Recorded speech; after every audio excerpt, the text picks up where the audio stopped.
Thank you, Deputy Speaker. Khotso Africa. As UAT, we reject this report because this report does not align with the developmental objective of our nation. Instead, it exacerbates economic inequality and serves the interest of the capitalist imperialist at the expense of the working class and the poorest. The VAT increase contradicts the economic development goal.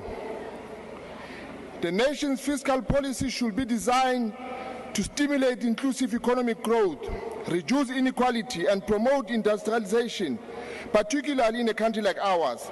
However, increasing VAT achieves the opposite.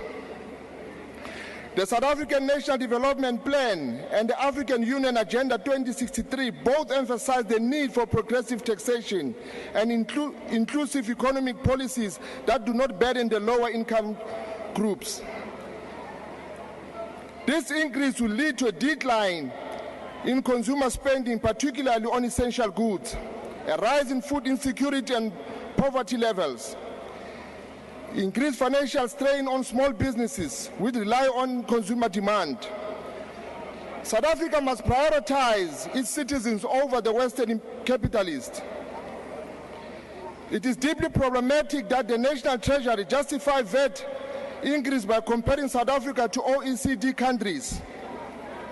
We cannot allow our economic policies to be dictated by Western capital frameworks that do not serve our people's interest.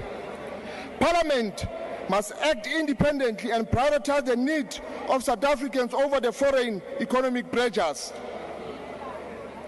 Honourable members, rejecting this fiscal framework is not an act of defiance. It is an act of responsibility. Our nation cannot afford to adopt policies that entrench inequalities and suppress economic growth. Instead,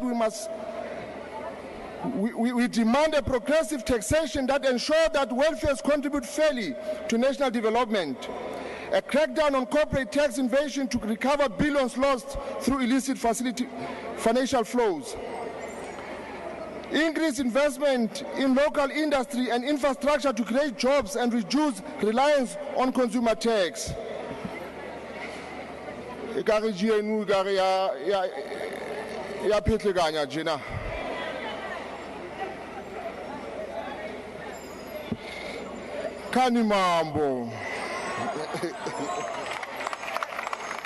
The Honourable Minister of Tourism.